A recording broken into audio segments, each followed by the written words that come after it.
നമസ്കാരം. Raf talk ഫുട്ബോളിലേക്ക് അവർക്കും സ്വാഗതം. എംബാപ്പെ ഇല്ലാതെ ഇറങ്ങി വിനി വീണ്ടും ട്രാക്കിലായി എന്ന് പറയേണ്ടി വരും. എംബാപ്പെ നേരത്തെ പരിക്ക് പറ്റി പുറത്തിരുന്ന സമയത്ത് വിനി ടീമിനെ ഷോൾഡറിലേറ്റി മുന്നോട്ട് പോകുന്ന കാഴ്ച നമ്മൾ കണ്ടിരുന്നു. റയൽ കൂടുതൽ മികച്ച റിസൾട്ടുകളും ഉണ്ടാക്കിയിരുന്നു. പക്ഷേ എംബാപ്പയുടെ തിരിച്ചുവരവിന് ശേഷം വിനി അതേ മികവിലേക്ക് പോയോ, അതിൽ നിന്ന് താഴെ പോയോ എന്നുള്ളത് റയൽ ആരാധകർ സ്വയം ഒന്ന് വിലയിരുത്തി നോക്കൂ.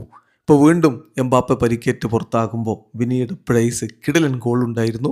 അങ്ങനെ വിനിയുടെ ഇരട്ട ഗോളുകളുടെ ബലത്തിൽ എസ്പാനിയോളിനെ പരാജയപ്പെടുത്തിയിരിക്കുകയാണ് റയൽ മാഡ്രിഡ്. അതിൻ്റെ ഫലമായിട്ട് ലലീഗ കിരീടം FC ബാഴ്സലോണ സ്വന്തമാക്കുന്നത് താൽക്കാലികമായെങ്കിലും തടഞ്ഞിരിക്കുന്നു. ഇനിയിപ്പോൾ എൽ ക്ലാസിക്കോയിൽ ബാഴ്സ വിജയിച്ചാൽ അവർക്ക് കിരീടം സ്വന്തമാക്കാം. പക്ഷേ കടുത്ത പോരാട്ടമാണ് വരാൻ പോകുന്നത്.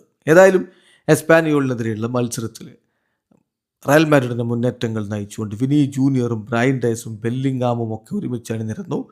മത്സരത്തിൽ ആദ്യ പകുതി ഗോൾ രഹിതമായിരുന്നു. നല്ല പോരാട്ടമാണ് കണ്ടത്. രണ്ടാം പകുതിയിൽ വിനി ജൂനിയർ 55-ാമത്തെ മിനിറ്റിൽ കിടിലൻ ഗോളിലൂടെ റയൽ മാഡ്രിഡിലെ മുന്നിലെത്തിച്ചു. 66-ാമത്തെ മിനിറ്റിൽ ബെല്ലിംഗാം, വിനി ജൂനിയർ അടുത്ത ഗോൾ. അങ്ങനെ 2-0 എന്ന ലീഡിലേക്ക് റയൽ കടന്നുപോയി. ഇരുഭാഗത്തേക്കും വീണ്ടും നീക്കങ്ങൾ ഉണ്ടായിരുന്നു, പക്ഷേ ഗോൾ പിറന്നില്ല. ഈ 2 ഗോളുകളുടെ ബലത്തിൽ റയൽ മാഡ്രിഡ് വിജയിച്ച് കയറുകയും ചെയ്തു.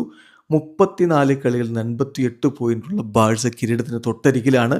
34 കളികളിൽ നിന്ന് 77 പോയിൻ്റാണ് ഈ വിജയത്തോടു കൂടി റയലിന് ലഭിച്ചിരിക്കുന്നത്.